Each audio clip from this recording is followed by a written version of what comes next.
오늘은 20세기 미국 문학을 대표하는 거장, 어니스트 해밍웨이의 삶과 문학 세계에 대해 이야기해 보려 합니다. 노인과 바다 무기여 잘 있거라, 누구를 위하여 종은 울리나 같은 불멸의 작품으로 우리에게 친숙한 그는 단순히 소설가를 넘어 하나의 전설이 된 인물입니다. 해밍웨이는 문학뿐만 아니라 그의 삶 자체로도 우리에게 깊은 인상을 남겼습니다. 전쟁 속을 누비며 취재했던 종군 기자, 아프리카에서 사자를 사냥했던 모험가, 그리고 간결하면서도 강렬한 문체로 인간의 존재 조건을 탐구했던 작가. 오늘 우리는 이 복합적인 인물의 삶을 차근차근 들여다보겠습니다. 해밍웨이는 1899년 7월 21일 시카고 근교의 일리노이주 오크파크에서 태어났습니다. 그의 아버지는 의사였고 어머니는 음악을 가르치는 선생님이었죠. 중산층 가정에서 자란 해밍웨이는 어린 시절부터 야외 활동을 즐겼습니다. 특히 미시간 호 근처에서 보낸 여름 휴가들은 그의 문학 세계에 깊은 영향을 미쳤습니다. 낚시와 사냥을 통해 자연과 교감하며 생과 사의 경계를 일찍부터 경험했던 것이죠. 이러한 경험들은 후에 그의 작품에서 자연과 인간, 삶과 죽음이라는 주제로 승화되어 나타납니다. 고등학교 시절 해밍웨이는 이미 글쓰기에 남다른 재능을 보였습니다. 학교 신문에 기사를 쓰고 문학 잡지에 단편 소설을 발표하기도 했죠. 젊은 시절부터 그는 간결하고 정확한 문장을 추구했는데 이는 나중에 그의 트레이드 마크가 되는 아이스버그 문체의 출발점이었습니다. 1917년 고등학교를 졸업한 해밍웨이는 대학 진학 대신 캔자스시티 스타 신문사에서 기자로 일하기 시작했습니다. 이 시기의 경험은 그에게 정확하고 간결한 문장 작법을 가르쳐 주었고, 동시에 인간 사회의 다양한 면모를 관찰할 수 있는 기회를 제공했습니다. 1918년 19세의 해밍웨이는 제1차 세계대전에 참전하기 위해 이탈리아로 떠났습니다. 미군에 입대하지는 못했지만 적십자 구급차 운전병으로 전선에 나가게 되었죠. 이 경험이 그의 인생과 문학에 미친 영향은 실로 막대했습니다. 1918년 7월 8일 해밍웨이는 이탈리아 전선에서 중상을 입었습니다. 박격포 파편이 그의 다리를 관통했고 이로 인해 몇 달간 병원에서 치료를 받아야 했습니다. 이 경험은 그에게 죽음과 인간의 취약성에 대한 깊은 성찰을 가져다 주었습니다. 병원에서 치료받는 동안 해밍웨이는 간호사 아그네스와 사랑에 빠졌습니다. 하지만 이 사랑은 결실을 맺지 못했고 이별의 아픔은 그의 첫 번째 장편 소설 무기여 잘 있거라의 모태가 되었습니다. 전쟁에서 돌아온 해밍웨이는 더 이상 전쟁 전의 순진한 청년이 아니었습니다. 그는 인간의 용기와 비겁함, 사랑과 상실, 죽음에 대한 공포와 수용이라는 주제들을 평생에 걸쳐 탐구하게 되었습니다.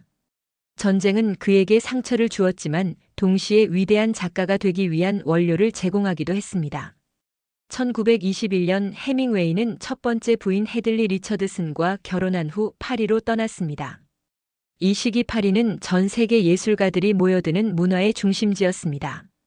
특히 1차 대전을 경험한 젊은 미국 작가들에게 파리는 새로운 예술적 영감을 찾을 수 있는 성지와 같은 곳이었죠. 파리에서 해밍웨이는 거트루드 스타인, 에즈라 파운드, 스콧 피츠제럴드 등 당대 최고의 작가들과 교류했습니다. 특히 거트루드 스타인은 그에게 길 잃은 세대라는 용어를 처음 소개해 주었는데, 이는 전쟁의 상처로 인해 기존 가치관을 잃고 방황하는 젊은 세대를 일컫는 말이었습니다.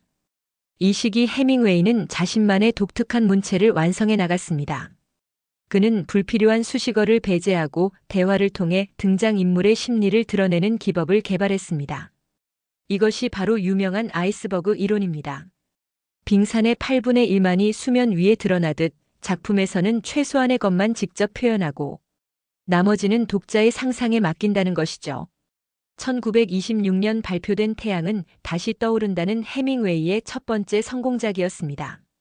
전쟁으로 상처받은 미국 청년들이 파리와 스페인을 배경으로 방황하는 이야기인 이 소설은 길 잃은 세대의 바이블과 같은 작품이 되었습니다. 1928년 해밍웨이는 두 번째 부인 폴린 파이퍼와 재혼했습니다. 이 시기는 그의 문학적 전성기라 할 수 있습니다. 1929년 발표한 무기여 잘 있거라는 1차 대전을 배경으로 한 반전 소설의 걸작으로 평가받았습니다. 이 작품에서 해밍웨이는 전쟁의 참혹함과 개인의 사랑이라는 두 가지 주제를 절묘하게 조화시켰습니다. 주인공 프레드릭 헨리와 간호사 캐서린의 사랑 이야기는 작가 자신의 경험이 투영된 것으로 독자들에게 깊은 감동을 주었습니다. 1930년대에 들어서면서 해밍웨이는 더욱 다양한 경험을 추구했습니다. 아프리카에서 사파리를 즐기고 스페인에서 투우를 관람하며 쿠바에서 낚시를 하는 등 모험적인 삶을 살았습니다. 이러한 경험들은 모두 그의 작품 소재가 되었죠. 1937년부터 1939년까지 이어진 스페인 내전 기간 동안 해밍웨이는 종군 기자로 활동했습니다. 이 경험을 바탕으로 1940년 발표한 누구를 위하여 종은 울리나는 그의 대표작 중 하나가 되었습니다. 파시즘에 맞서 싸우는 인간의 용기와 희생을 다룬 이 작품은 문학적 완성도뿐만 아니라 역사적 의미도 큰 작품입니다. 제2차 세계대전이 발발하자 해밍웨이는 다시 한번 종군 기자로 활동했습니다. 그는 노르망디 상륙작전을 취재하기도 했습니다. 전쟁을 직접 경험하고 기록하는 것이 작가로서의 사명이라고 생각했던 것이죠. 이 시기 해밍웨이는 세 번째 부인 마사 게론과 결혼했습니다. 마사 역시 종군 기자였는데 두 사람은 함께 전장을 누비며 취재 활동을 했습니다. 하지만 이 결혼도 오래가지 못했고 1946년 해밍웨이는 네 번째 부인 메리 웰시와 결혼했습니다. 전쟁이 끝난 후 해밍웨이는 쿠바에 정착했습니다. 이 시기에 그는 한때 슬럼프를 겪기도 했습니다. 1950년 발표한 강 건너 숲속으로는 평단과 독자들로부터 혹평을 받았고 많은 사람들이 해밍웨이의 시대가 끝났다고 생각했습니다. 하지만 1952년 해밍웨이는 노인과 바다로 화려하게 부활했습니다. 쿠바의 늙은 어부 산티아고가 거대한 청새치와 사투를 벌이는 이야기인 이 작품은 인간의 존엄성과 불굴의 의지를 찬미한 걸작이었습니다. 이 작품으로 해밍웨이는 1953년 퓰리처상을, 1954년에는 노벨문학상을 수상했습니다. 노벨문학상 수상은 해밍웨이의 문학적 성취를 공식적으로 인정받은 순간이었습니다. 하지만 역설적으로 이 시기부터 그의 쇠퇴가 시작되었습니다. 아프리카 여행 중 연이은 비행기 사고로 중상을 입었고 이는 그의 건강을 크게 해쳤습니다. 1950년대 후반부터 해밍웨이는 심각한 우울증과 알코올 중독에 시달렸습니다. 그는 일생을 통해 알코올 중독과 이에 따른 심한 우울증으로 인해 고통을 받았습니다. 한때 그토록 정력적이고 모험적이었던 그는 점점 침울하고 의심 많은 사람으로 변해갔습니다. 1959년 쿠바 혁명이 성공하자 해밍웨이는 미국으로 돌아가야 했습니다. 1959년에는 아이다호주 캐첨에 있는 집을 구입하였으며 그곳에서 여생을 보내게 되었습니다. 하지만 그의 상태는 계속 악화되었습니다. 창작 능력이 현저히 떨어졌고 피해망상에 시달리기도 했습니다. 일부에서는 FBI의 집요한 감시와 관련이 있다는 주장도 제기되었지만 근본적으로는 오랜 음주와 정신적 스트레스가 누적된 결과였을 것입니다. 1961년 7월 2일 해밍웨이는 아이다호 주 자택에서 엽총으로 자신의 생을 마감했습니다. 20세기 최고의 소설가 중 한 명이 세상을 떠난 것입니다. 해밍웨이의 죽음은 단순히 한 작가의 생의 마감이 아니라 하나의 시대가 끝나는 것을 의미했습니다. 그는 20세기 전반기 미국 문학의 흐름을 바꾸어 놓은 혁신적인 작가였습니다. 그의 가장 큰 문학적 기여는 문체의 혁신이었습니다. 19세기까지 서구 문학을 지배했던 화려하고 장황한 문체에서 벗어나 간결하고 절제된 표현으로 더 큰 감동을 주는 방법을 보여주었습니다. 이른바 아이스버그 이론은 후대 작가들에게 큰 영향을 미쳤습니다. 해밍웨이는 소설 7편, 단편집 6편, 논픽션 작품 2편을 출판하였고 소설 3편, 단편집 4편, 논픽션 작품 3편은 사후에 출판되었습니다. 해밍웨이의 작품 대다수는 미국 문학의 고전으로 여겨집니다. 그의 작품들은 단순히 문학적 가치만을 지닌 것이 아닙니다.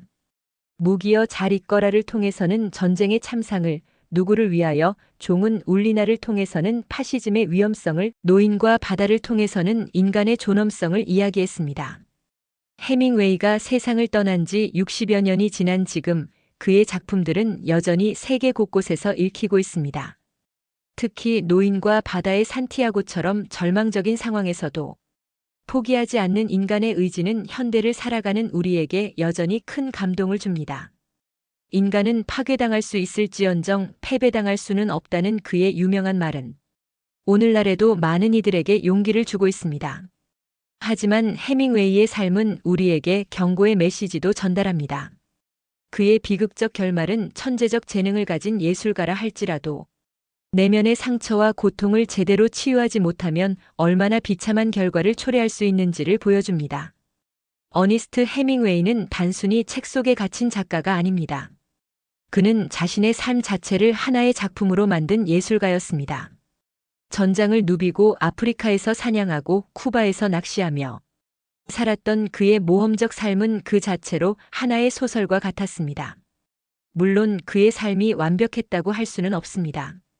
4번의 결혼과 이혼, 알코올 중독, 그리고 비극적인 최후까지 그의 인생에는 어둠도 많았습니다. 하지만 바로 그런 인간적인 약점과 모순이 그의 작품을 더욱 진실하고 감동적으로 만든 것도 사실입니다. 해밍웨이가 보여준 망적인 상황에서도 품위와 용기를 잃지 않는 인간상은 오늘날에도 여전히 우리에게 영감을 줍니다. 그의 작품 속 인물들이 보여주는 침묵 속의 강인함, 체념 속의 존엄함은 현대를 살아가는 우리에게도 필요한 자세입니다. 해밍웨이는 떠났지만 그의 문학은 영원합니다. 그가 창조한 등장인물들은 오늘도 우리와 함께 살아 숨쉬고 있으며 그의 메시지는 시대를 넘어 계속 전해지고 있습니다. 이것이 바로 위대한 문학이 갖는 힘이 아닐까요?